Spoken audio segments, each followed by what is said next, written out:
Hello, hello, hello to all my uniques out there. This is your girl, Akudo. Welcome to your unique wisdom. For this week, we're going to talk about sister. We're going to talk about sisterhood. We're going to talk about the issues affecting sisterhood. And we have a special guest of honor in the house, my daughter, Casey Ehirim. Welcome to the Unique Show. Hello. All right, to all my returning subscribers, hello and welcome. For those of you that are not part of my family, what are you waiting for? You keep watching your girl. What are you waiting for? You see the red button that says subscribe? Click on that button. Wait for the notification bell and click on that one too, so you'll be the first to see my videos when they drop. Now, let's jump right into it.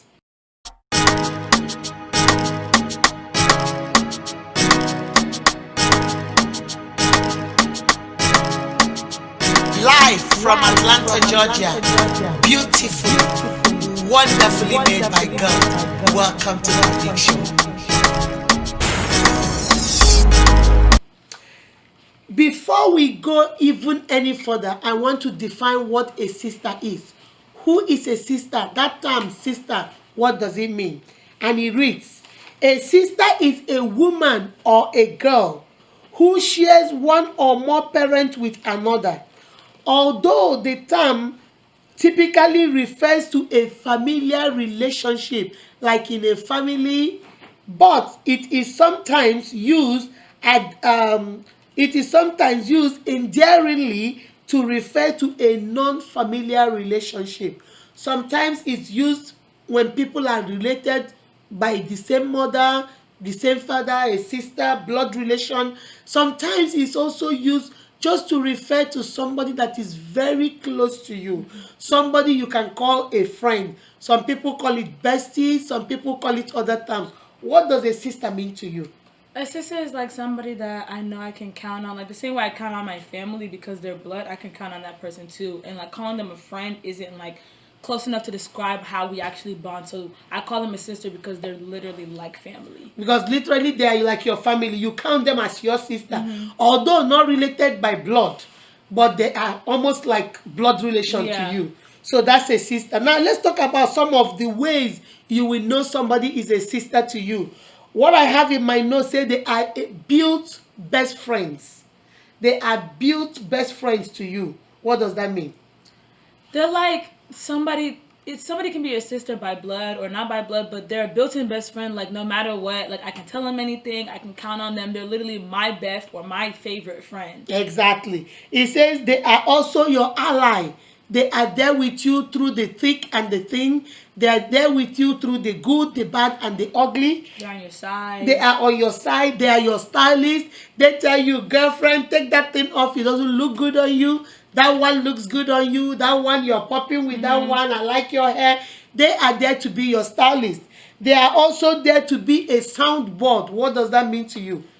A soundboard to you. Someone that like can give you like sound advice, give you advice that you know you can bounce ideas off of them because you trust their judgment. You trust their judgment. You can tell them, look, I'm debating about this and that. They can give you their suggestions. They can give you their ideas. They can give you their opinion. They can sway you this way or that way depending on how you trust their opinion. You know they are not there to deceive you. They are your greatest cheerleaders. Okay, that's like if you watch like football, like a cheerleader or basketball, cheerleader is someone like if the team's doing bad, they're still rooting them on, telling them it's okay, you got this. If the team's doing good, they're there to celebrate their victories for them. That's kind of like how a sister should be. Exactly. A sister is there when you're doing well to cheer you on, and when you're not doing well to also cheer you on to do better, to hold on, to hold tight, you will do better. They are also your greatest supporters. They are your motivators. They are there to encourage you, and they are your truth partner. They are there. When I say truth partner, what comes to your mind?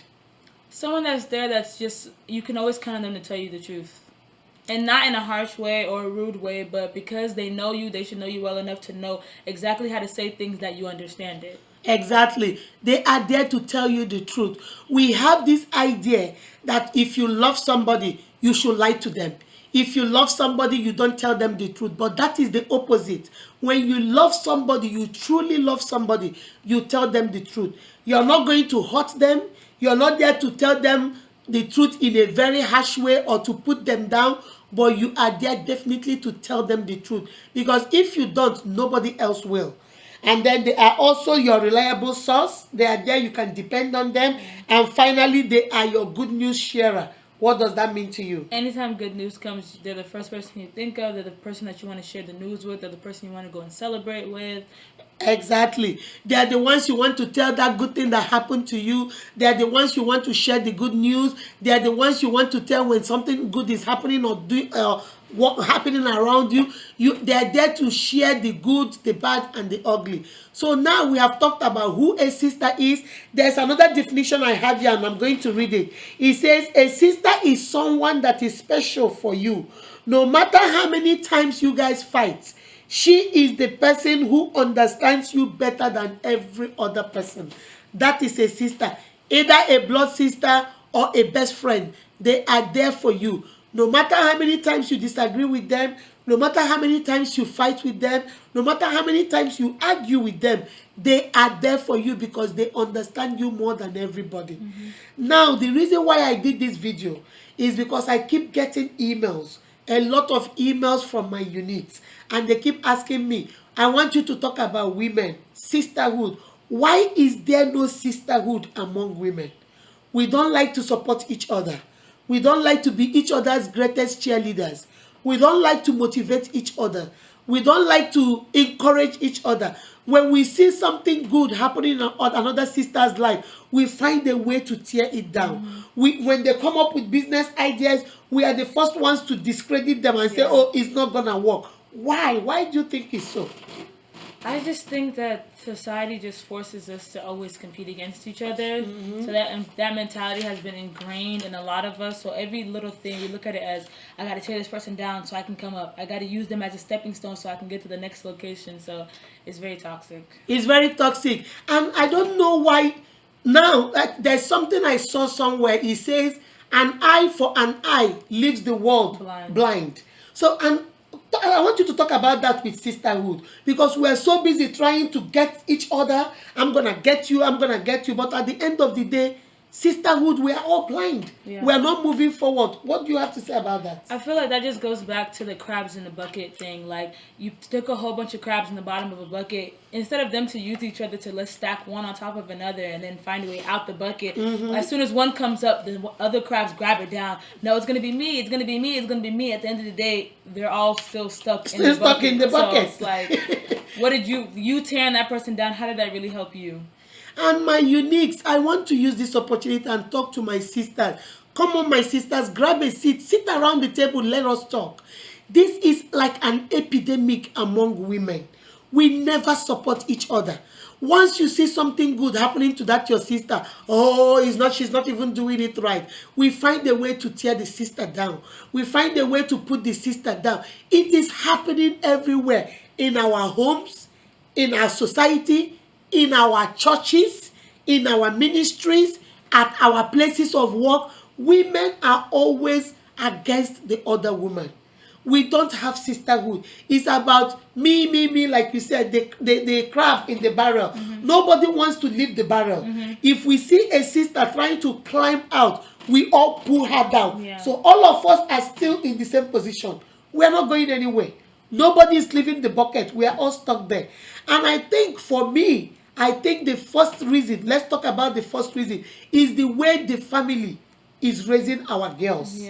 I think the family is playing a part in doing this without even knowing that that's what subconsciously we don't know. So what do you think? How do you think the family is playing a part in this? You did a good job of not doing that with us, but like there's like gender roles, and gender roles is, I guess, is what makes society go around to an extent. But it's this idea of, when your daughters are doing something, do this right so you can get a man, do this right so you can have a husband, do this right, and then your sons are doing nothing. Your sons, maybe they'll take out the trash or move a chair, and no one, like, when they do something good, no one takes it back to, oh, you're going to be a good husband. Exactly. What their worth is not attributed to whether they're going to get married or not. It's only girls. If they do something wrong, no one's going to marry you. No one's going to love you if you act like that. No one's going to. So it's like in your mind, you're always thinking, okay, I'm bred to essentially be the perfect person, not for myself, but for a man to potentially want me. Mm-hmm. So then that breeds the whole, okay, so her mom, you can't cook this. Your friends know how to cook this. You can't clean. Your friends know how to clean.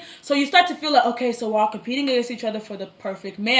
So if I can't cook this, but she can, I don't like the way she cooks. I need to learn how to cook better. So you have to put her down now. So I need to now bring her down so that boy can see me. He can see that, look, she's not even that cute. She's not even da-da-da-da. Look at me. So I can feel better about myself. So I can get that man that I've been raised all my life, that's my whole goal in life, to get that man. That's right. You made a very, very valid point. Because without us, subconsciously, we mothers, we fathers, we raise our daughters like, thank God I didn't raise you guys like that. Not because I am this all-knowing mom. It's because that's the way my mother raised us. In our house, all my brothers and my sisters can cook. All my brothers and sisters will wash the toilet. Yeah. All my brothers and sisters will clean. My mom made it like, this is not for the boy and this is not for the girl. You will do your chore, so that's how I was brought up, and that's why I raised you guys like that. You cook, Zion cooks, Casey, Buchi cooks. Everybody cooks, everybody cleans. Everybody will do laundry. That's the way I brought my children up, because that's the way I was raised. But without us knowing as mothers, we raise our girls like, you come in the kitchen and cook. You come and clean up so you can be a good wife. You come and cook so you can be a good mother. You do the laundry so you can be a good wife. But our boys are sitting in front of the TV doing video games. They are not doing anything. So they are raised without you knowing it. You're raising them to think, okay, my role is to just sit, and when the food is ready, you call me. And now these girls are trained, if you don't do this and you can't do this, you will not get a good husband. Yeah. And now we are told that for you to be a good wife and a good mother, you have to know how to do all this. Now we go out into the society. I can cook, you can't cook. Yeah. Now we are competing, because I have to let my perfect husband see that even though I can't cook, I'm gorgeous. Even though you can cook, you're not beautiful. So now there is a competition. Yeah. We are competing among ourselves, but where did it come from? From the way we were raised in our families. Yeah. From the way, without us even knowing it, we have set our daughters up to compete among themselves, because the ultimate goal is to get the man. Yeah. The ultimate goal is to get the family. Okay, that is the family. So let's talk about the society. What do you think? What part does the society play in this? I think society plays a role in it because they like push these same agendas. Like it's all like just dominoes, one just knocking down the other. So that's how everybody's raised. So then when they go into society now, if your parents don't raise you with confidence, or if you don't build confidence, if you look into a magazine or watch a TV show, it's always who wore it better, who looks better, whose hair is better. These two are rappers, but who's the better rapper? We don't compare male rappers. We don't. Like 7 of them can sound the same, and we're going to listen to their music. But 3 female rappers come out, and this one, her flow sounds like this person. Her flow sounds like who does it better. So society also helps with putting us against each other. So we think that, okay, if that's what we see, then I got to try to be better so that they don't compare me to them. I have to try to be better. I have to do this better. So, and then it even goes down to like jobs. Like there's a certain, like we're limited to a certain amount of spaces in a company, because that's just the way society is. So if I know that there are 2 spots, if there are 4 spots, 3 of them are going to go to a man. 1 spot's left for me. As much as it sucks, I can't put my friend on, because what if she gets it and I don't? Exactly. You know? And like, even if I'm trying to be nice, if there's 2 spots left and I'm trying to be nice and I tell my friend, because I don't want to have that competitive mentality, what if she does? What if that's how she was raised? So now she puts her friend on and they both get the job and I don't. It's one of those things where you never know what the next person's thinking, so you just have to think for yourself. And another thing that the society does is, without us knowing it, the society also puts pressure on we women. Like you just said, you raised a valid point. When we have rappers, for example, when 3 women, Nicki Minaj is better than Cardi B. Cardi B is better than this person. Megan Thee Stallion or whatever you people, I don't know their names. But you see, we are always competing. How many male rappers do we compete? Never. Do we ever compare to the other person? Never. Then when you go even to fashion shows, when you go to even Oscar awards, do you see the fashion police who wore it better? Who wore it better? Always who looked women. better? Always women.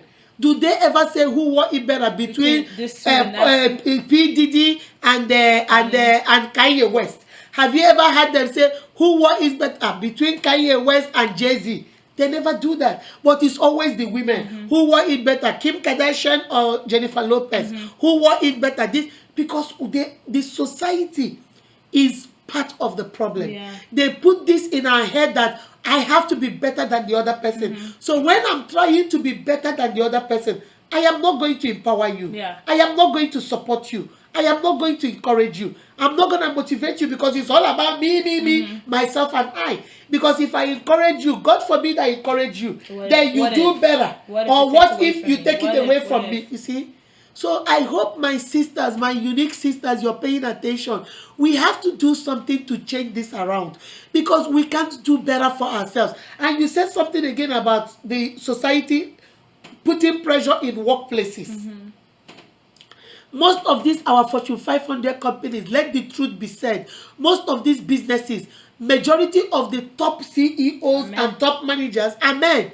Whenever you see women at top, it might be if they have 10 positions, 8 of them already automatically go to the men. And then the other 2 is left for the women. And now you have 20 women competing for these two positions, for these 2 spots. So what do? They start comparing among themselves. Okay, my hair is short, her hair is long, but she's bigger and I'm smaller. She's short, I'm tall. Yeah. We now start comparing ourselves. And that's the same reason too why we don't feel good about ourselves. That's why the society has already told us what beauty looks like. I want us to talk about that. The society has told us what beauty looks like. Beauty is 34, 22, 34. You know, they have a measurement of what beauty is. Light skin, you have to have light skin, you have to have very long hair, you have to have, blue eyes. The society has told us this is how you're supposed to look for us to say you're a beautiful girl. Say something about that. I want to because of that thing that the society does about telling us what is beauty, what is it doing to us women? I feel like psychologically it's like messing with people's self-esteem. Yes. So then because we're all a whole bunch of different shades, those people that are closer to that light skin, maybe brown eyes instead of blue eyes, they're not gonna feel like they're better than the next girl who's like dark skin with like dark brown eyes. So it's not enough to just say, oh, we're both beautiful. They feel like because society pushes us against each other, like if you look like this, then you're top notch. So I'm gonna be like, oh, I'm closer to that than you are, so I look prettier than you. I look better than you. I can get more men than you. More men want me because men also facilitate these expectations too. These expectations wouldn't be real if it wasn't for men actually going after those stereotypes. So it's just a whole cycle, and people just keep falling prey to the cycle. Exactly. Remember, my uniques, we've talked about the family system, how we are raised. We've talked about the society. Under the society, we talked about unemployment. We've talked about how we look. The society has made it that if you wear anything from size 10 and above, you are fat and you are ugly. You see, it's now that they're beginning as a woman. As a man, you can wear whatever size. We love you. We love you. You can wear whatever size you want. It's okay for a man, but for a woman, anything from size 10, you are fat, and we don't like you. You need to go lose some weight. You are not healthy. You need to go lose some weight. Even in stores, like women, the plus size section is like this big for women, but for men, there's no plus size. Everything's merged together. It goes from small to 4X for men. But for women, there's women and then there's plus size. And it's all the way on the opposite end of the store. So it's also facilitating that you're not good enough to be with the normal woman. You have to have your own side. Exactly. And my sisters, I hope you guys are understanding. This is the kind of pressure the society puts on us. And now, because of this pressure, we now turn against each other. There is no sisterhood because we are busy trying to match up and meet up to these expectations. When you enter a store, like she said, you will see the petite, then you see the large, then you see the women's section, and at the other end of the store, you will now see the plus size. And it's like from this place to this place. That's all. Why are they at the back of the store? Why are they not in front of the store where the other sizes are? Because the society is telling you that you are big, you're not good enough. You should stay over there until you lose some weight. Then you can come and join the rest of the society. And then the women that belong to the petite, the large and the women's section now feel, you know what, I am better because I'm up here while you are back there. But like she said, when you go to the men's store, they have from small to 4X to 6X. They have from small to large, extra large, and everything is together.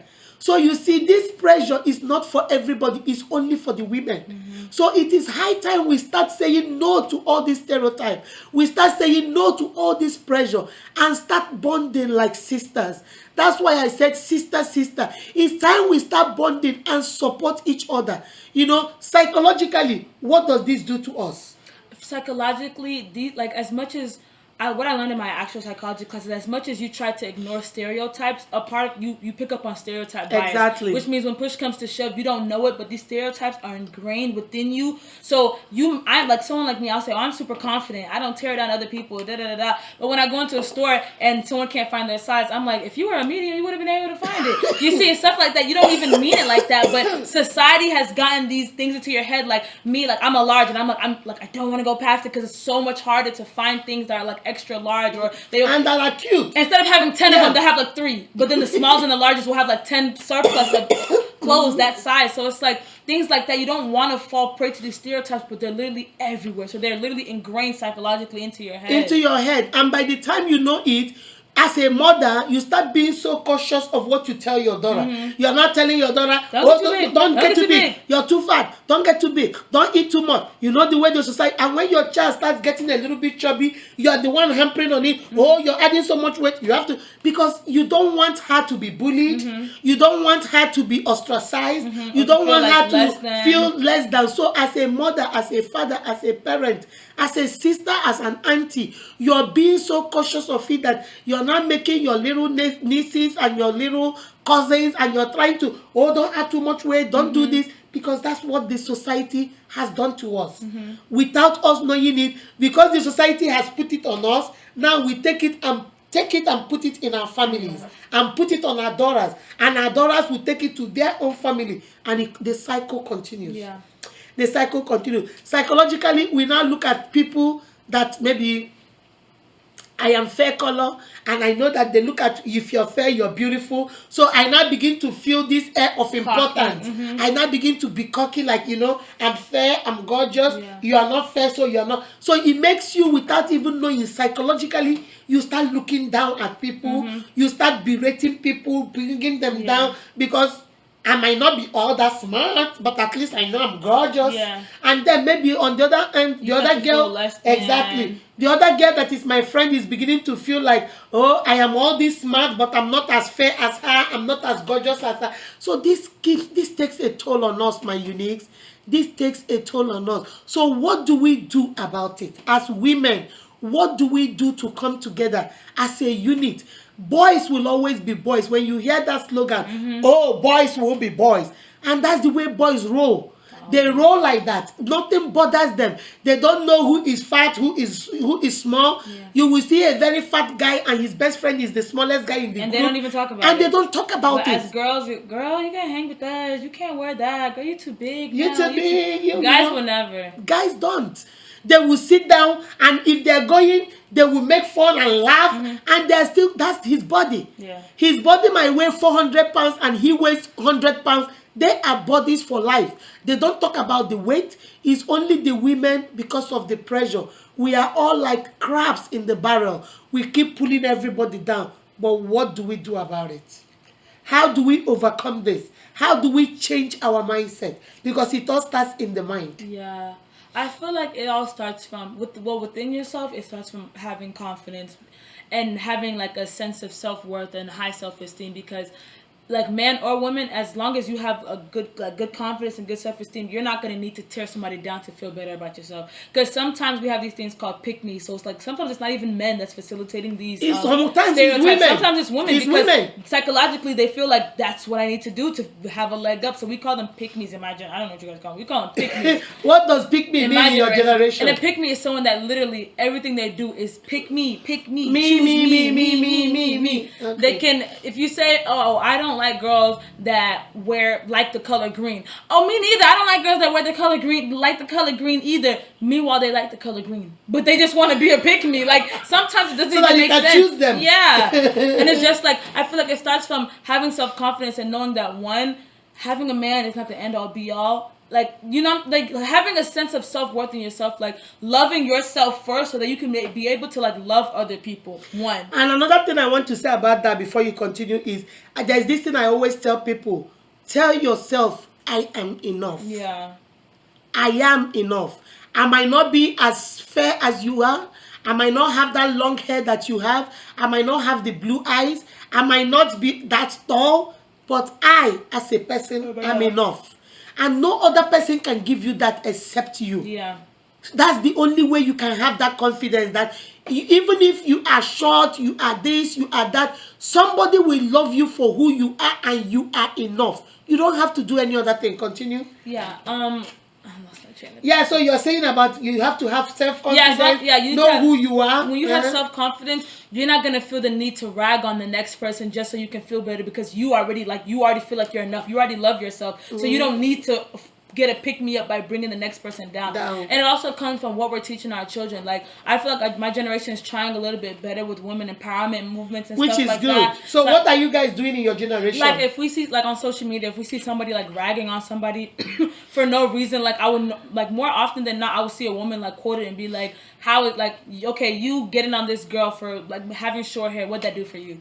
And everybody will come and join in. Oh, she's just a hater. She's hating on a girl for no reason. Girl, you're beautiful. Don't worry. You can wear whatever you want. Like, we're trying more to encourage other women and be more positive about certain things because we already have the world against us. Man, we already have so many things that are going to push us against each other. Why not uplift one another? Why not make each other feel better? If you know somebody's wearing something and they're already uncomfortable in it, tell them that they look good. Even if you don't feel like talking to them, what's it going to, oh, girl, that top is cute. Where'd you get it from? And going about, if you're in the store, you made somebody's day. You just made somebody's day. It won't kill you. It won't kill you. It won't kill you to be nice to somebody. Instead of you sitting down there and rolling your eyes and saying, "No, it doesn't look good on you. That business you've started, oh my God, you can't even do well on it. Look at you." What do you gain? What did you gain from you that? gain nothing from it. Than saying, "Oh, my sister, you started a new business.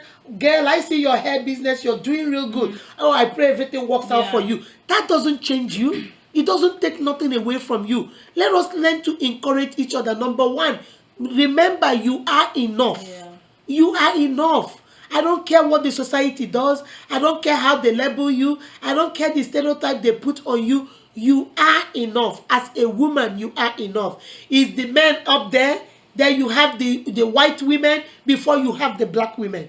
So we have to stick together. Yeah. Every woman, white, black, green, yellow, blue, we have to stick together because already the society looks at us as second-hand citizens. Yeah. Because the same job a man is doing, a woman will do the same job and she will get less pay for it. And she already has to be twice as hard just And to she get in has that to be position. twice as hard.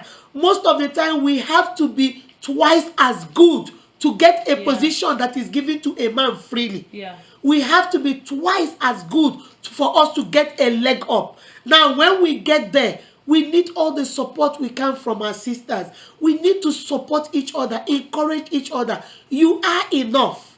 And we have to learn to encourage each other. Be each other's cheerleaders. You remember what we said about who a sister is. A sister is that person that is your cheerleader. He or she motivates you. She encourages you. She supports you. She is a sounding board for you. She is your ally. She is your best friend. She is everything to you. If you are not going to be all that to your sister, then what exactly are we doing here? What exactly are we doing here? You see, let us just think about it just for a second. We have to learn to support each other.